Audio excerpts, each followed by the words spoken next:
So that's a triple right there off top. And then he goes, now that's reincarnation. So he smartens it up and just takes that bar to like another level with literally just the next line. And so this called another body, that's reincarnation. All right, man. Banner Talk, hip hop. Welcome back. Been a minute since we dropped. But we're gonna get into this Absol Herbert album. I thought it was a really good album. I probably give it like just rating basis 8.5 out of 10. It's in that category, like it's borderline good, but also borderline great. He started off super hot. That it's a very long album. I think it's over an hour long, like an hour 6 minutes. Yeah.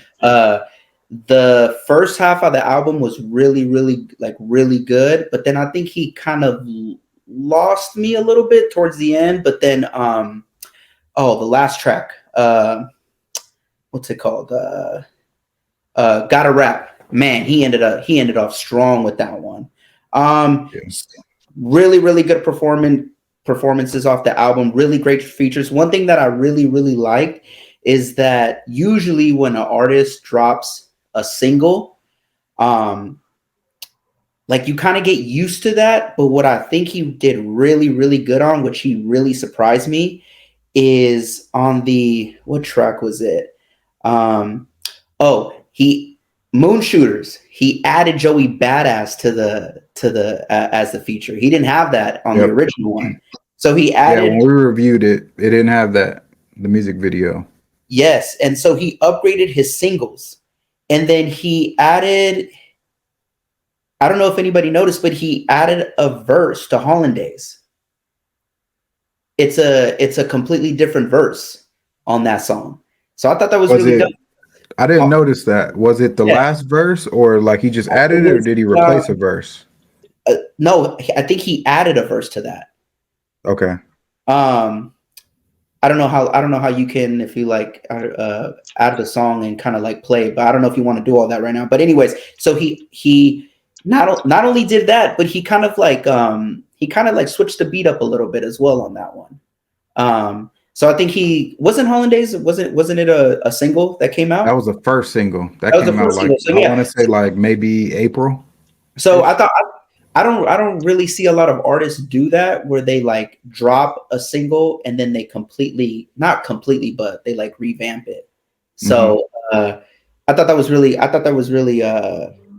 pretty dope by him. Let me see. One of my favorite songs on the album is Gotta Rap. And that's that goes into the production. DJ Premier. That's a DJ Premier beat. Yeah. Premier did that beat. Fucking fire. Which brings me to that point. Big Sean low-key killed both of them on that song. You think so? I think so. Big Sean's verse was dope. Big Sean came heavy on that song. Another surprise to me, Punch being on a song, which I never really see him as like a featured artist. You kind of just look at him as like, the top TDE guy on, on the label. So that was really he's on every album though. Love the whole Kendrick feature. Love the whole little taste of Black Hippie that they were giving us, but they didn't give us, because this is an Absol album. So I don't think he wanted to overshadow that it was his album, but I love that he gave us like a little taste of Kendrick and so forth. Cadences were on point. Delivery was on point. I love how he kind of just dug into that gritty style on Gotta Rap. It kind of reminded me of like New York, it's a very personal album. I don't know if he had issues with suicide, but I think that's what kind of he was going through with those 6 years off. Just dealing with a lot of personal shit. I thought this was a very, very personal album for him. With what Jason was saying, like going going semi-blind. I don't know like what the issue. He's legally blind in both eyes. Okay. Yeah. And then Fuck Out of My Face, another one of like the great, like a great song on them. Did you guys see the video for that? No, I haven't. No. Okay. No. Yeah, it dropped. It's pretty dope. Fuck Out of My Face is really good. I think Absol is the type of guy who has that cult following. I don't know how big in how respectable he'll be in the game. I think he is respected, but again, I can't say whether Joe Budden is right or wrong, but I like the fact that he included that. Yeah. It's almost like, talking to his critics and stuff like that. But yeah, man. Some songs that just really didn't catch my attention. Art of Seduction, Wild Side, and Positive Vibes Only. Those to me I didn't really care for. But overall, man, like I said, I give it a 8.5 out of 10. Like it's like on that borderline of great. It doesn't it stands out, but at the same time, I feel like there's other albums that have stood out to me. I don't know how much replay value it's going to be, but it is. I think I have to, like Jason said, I don't know how many times you listened to, but I only listened to it like 3 times fully. And that was 3 times fully of me being analytical because obviously, like, okay, I want to break this down. I want to see like who produced it, what songs have replay value, but I just want to listen to it in the terms of where I just put it on and I just like coast to it, and just really, really get to like fully submerge in that album. So that's why that's why to me right now it's borderline good and great. Like I think it could be a great, great album once you kind of let it, simmer and just have like a full on listening to without being analytical on it. Yeah. No, I feel it. That's a good take. I'll say that for this, like this is my type of album. Like y'all, I think we all have 3 different listening styles, and like this is my shit where it's like not too beat heavy, but the beats slap at the same time. And his doubles and triple entendres just starting off the bat from the intro is like it's insane. Like when he That's kind of uses like the and that's regular. yeah. No, go ahead. No, I just want to chime in on that. Like that's why I got so fucked up in the beginning because as soon as just like how'd you feel, I started hearing like all these lines in my head that I just wanted to like pinpoint, and I don't know where to start. Like even when I said earlier before we start recording, like dog, and the pain in his line, like he's just so good at painting these pictures. Like bro, I tried to kill suicide, and even I know better. You can't kill soul, like. Nigga, what? Like, Yeah. just yo, it's these big. He has so many like bigger than life bars or like shit that you can't think. You gotta live that to think that like, and the depths that he pulled. I didn't mean to cut you off, bro. My fault. But just No, the you depth good. that You he good. pulled these bars from is crazy. I'm with Eddie on like an 8 point. I'll probably give it a 9 Yeah. on the basis of you gotta. I think he did because how long has he been going? Like five plus It's years. been 6 years. I think 6 years. Okay, 6 years. And not only it ain't like you took 6 years off. Like you lost. Like he was hella cool with like Mac, right? You know Yep. what I'm Yeah. saying? So like lost his boy. You know what I'm saying? Like I said, he going blind. This nigga went low key suicidal. Like those are things that you can't Yeah. just bounce back from either. So I was honestly, I was like, I was worried that this album was gonna be sound forced. That it Okay. was one of those, hey man, you've been gone a while, put some shit out. And I was either when I heard this, I was like, like I said before, like in a few episodes back, like either Absol's gonna do some phenomenally great shit just being him, or I low key thought this was either gonna be the rise of Reason. And Reason there was gonna be an upset of Reason and Ab Soul on that TDE totem pole. But this nigga Ab delivered like a motherfucker. Like this nigga Yeah. re-solidified why. Yeah. So before I get into all of that, because we've kind of touched on it a little bit preface. So I've been watching a lot of his interviews. So one thing, like you guys brought up the vision thing, that has been a thing apparently his whole life, and it's just progressively, it gets worse. He did have a suicide attempt, and he talked to Charlemagne about it. But he actually in I think he said in Delamo, but just to catch everybody up on like why this album sounds like this is because he actually jumped off a freeway overpass. Yeah, I saw that. Yeah, and he has some leg injuries still lingering because of that. So he did have a suicide What? attempt. Yeah. Um, and this is all coming from him through interviews over the past couple weeks.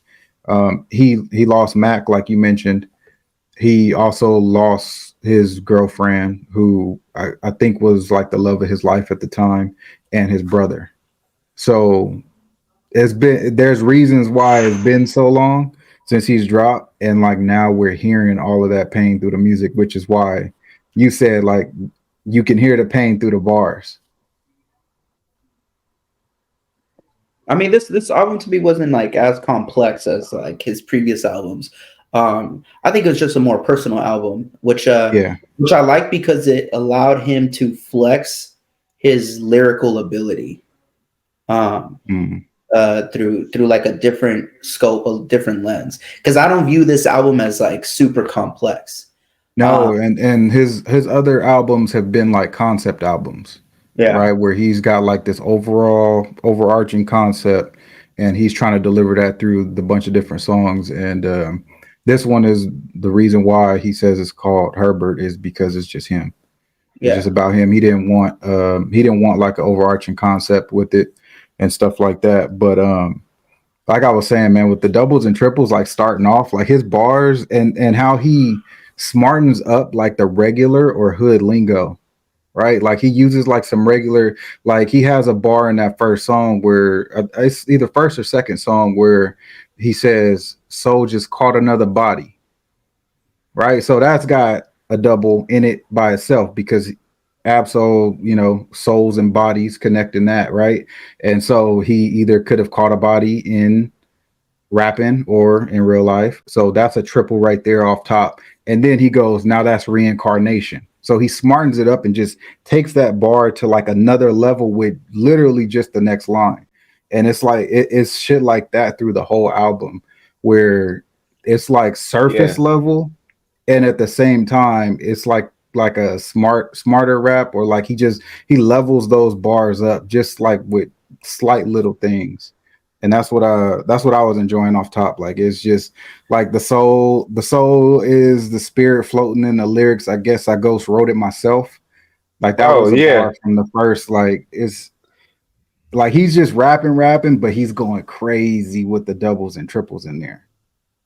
And like And Eddie it's was like saying, like there's it's not so over many you take them for complex. granted. Yeah, but it's not like Eddie was saying. It's still a very down to earth album. It's got that you talking to the homie feel, or you just listening to somebody's story. That could be from around the way, but he's rapping his ass off. He hasn't lost. I think he's gotten better. I don't think he's lost a step at all. I think he's gotten better so far.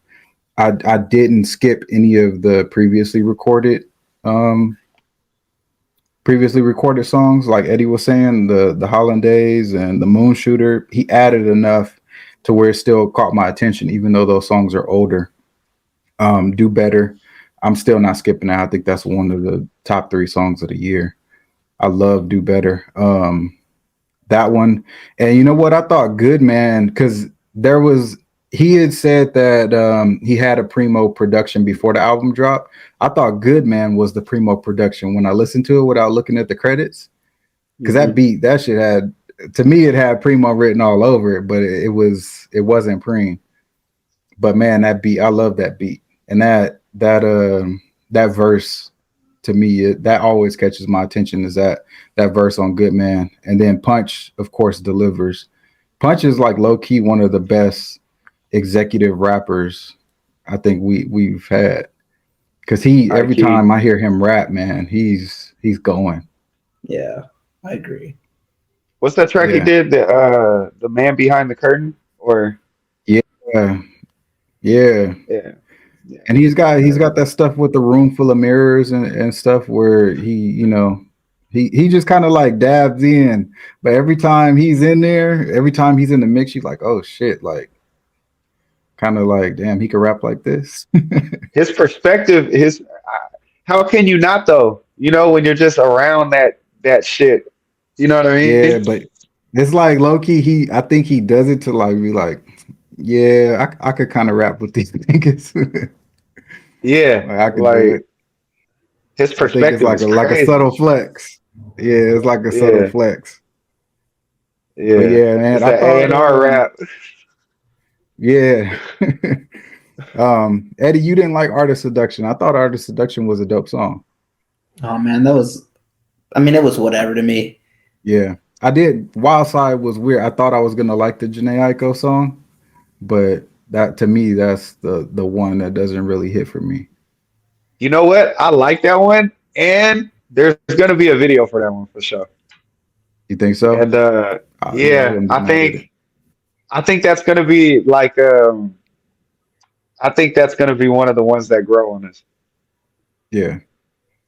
I But think yeah, his production was his choices were dope. He had Boy Wonder on there. He had Hit Boy on there. Fallacy. That's such a greatly produced song too. I Fallacy is one of my wonder, yeah, favorite ones. that's why I thought like his production was like out there, like Yeah. Boy Wonder, Russ, DJ Premier. Who else? Did Kendrick produce one or no?